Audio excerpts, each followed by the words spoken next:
ತಿಪಟೂರು ತಾಲೂಕಿನ ಹೋಬಳಿ ಕೇಂದ್ರ ಹೊನ್ನವಳ್ಳಿ ಗ್ರಾಮದಲ್ಲಿ ಕರ್ನಾಟಕ ದಲಿತ ಸಂಘರ್ಷ ಸಮಿತಿ ರಾಜ್ಯ ಸಂಚಾಲಕರಾದ ಹೆಣ್ಣೂರು ಶ್ರೀನಿವಾಸರವರ ನೇತೃತ್ವದ ಸಂವಿಧಾನ ಶಿಲ್ಪಿ ಭಾರತ ರತ್ನ ಬಾಬಾ ಸಾಹೇಬ್ ಅಂಬೇಡ್ಕರ್ ಅವರ 134ನೇ ಜಯಂತಿ ಹಾಗೂ ವಿಶೇಷ ಸಾಧಕರಿಗೆ ಸನ್ಮಾನ ಕಾರ್ಯಕ್ರಮವನ್ನು ಹಮ್ಮಿಕೊಳ್ಳಲಾಯಿತು.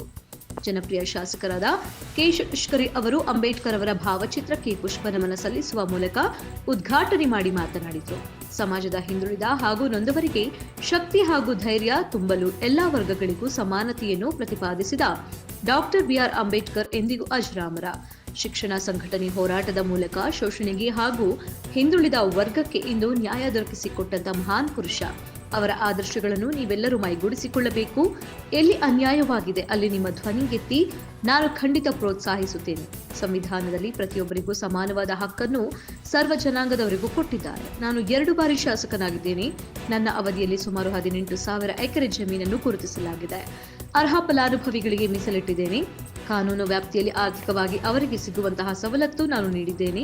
ಜಿಲ್ಲೆಯಲ್ಲಿ ಪ್ರಥಮ ಸ್ಥಾನವನ್ನು ನಾನು ಪಡೆದಿದ್ದೇನೆ. ಮೊನ್ನೆ ನಡೆದ ಮೀಟಿಂಗ್ನಲ್ಲಿ ಸರ್ಕಾರದ ಯೋಜನೆಗಳಂತೆ ಮಾಡುವುದಕ್ಕೆ ಜಮೀನುಗಳು ಉಳಿದಿಲ್ಲ. ಅದಕ್ಕಾಗಿ ಈಗಲೇ ಸರ್ವೆ ಮಾಡಿಸಿದ್ದೇನೆ. ಎಲ್ಲೆಲ್ಲಿ ಸರ್ಕಾರದ ಜಮೀನು ಉಳಿದಿದೆ ಅದನ್ನು ಗುರುತಿಸಿ ಸಮಾಜದಲ್ಲಿ ಆರ್ಥಿಕವಾಗಿ ಶೋಷಣೆಯಿಂದ ಹಿಂದುಳಿದವರನ್ನು ಗುರುತಿಸಿ ಕೊಡಬೇಕೆಂದು ಸರ್ಕಾರ ಆದೇಶ ಕೊಟ್ಟಿದೆ.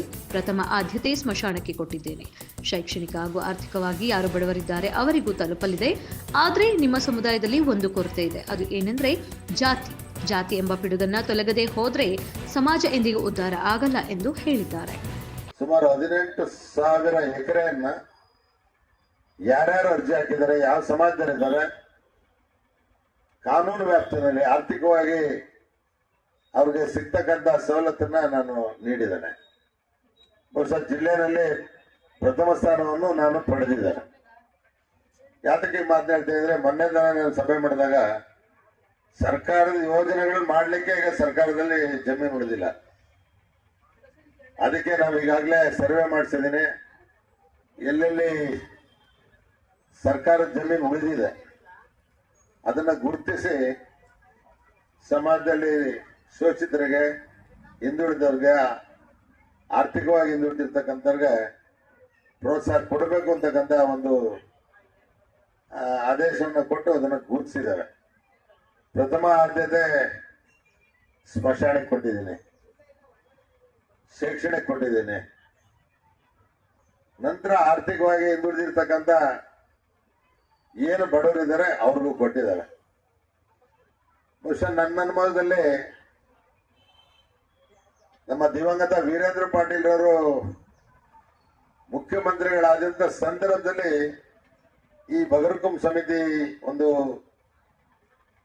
ಕಾಯ್ದೆಯನ್ನ ಮಾಡೋದ್ರ ಮುಖಾಂತರ ಈ ರಾಜ್ಯಕ್ಕೆ ತಂದುಕೊಟ್ಟಂತ ವ್ಯಕ್ತಿ.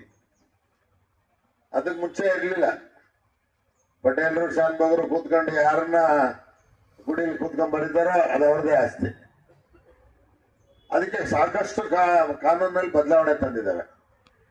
ಈಗ ಅವರು ಹೇಳಿದಾಗ ಅಂಬೇಡ್ಕರ್ ಅವರು ಸಂವಿಧಾನ ರಚನೆ ಮಾಡಬೇಕಾದ್ರೆ ಅದು ಯಾವುದೇ ಒಂದು ಸಮಾಜನ ಗುರಿಯಲ್ಲಿ ಇಟ್ಕೊಂಡು ಮಾಡಲಿಲ್ಲ.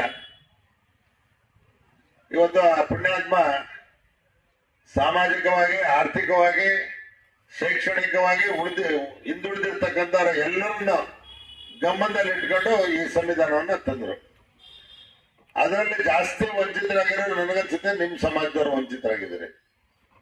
ಯಾಕಂದ್ರೆ ನಿಮಗೆ ಶಿಕ್ಷಣದ ಕೊರತೆ ಇದ್ದು ಅದನ್ನ ತುಂಬತಕ್ಕಂಥ ಶಕ್ತಿ ನಿಮಗೆ ಬರಲಿಲ್ಲ, ಆಗಲಿಲ್ಲ. ಆದ್ರೆ ನಾನಂತೂ ಶಾಸಕನಾದ್ಮೇಲೆ ಸುಮಾರು 13 ಹಾಸ್ಟೆಲ್ಗಳನ್ನ ನಾನು ನಿರ್ಮಾಣ ಮಾಡಿಕೊಟ್ಟಿದ್ದೇನೆ.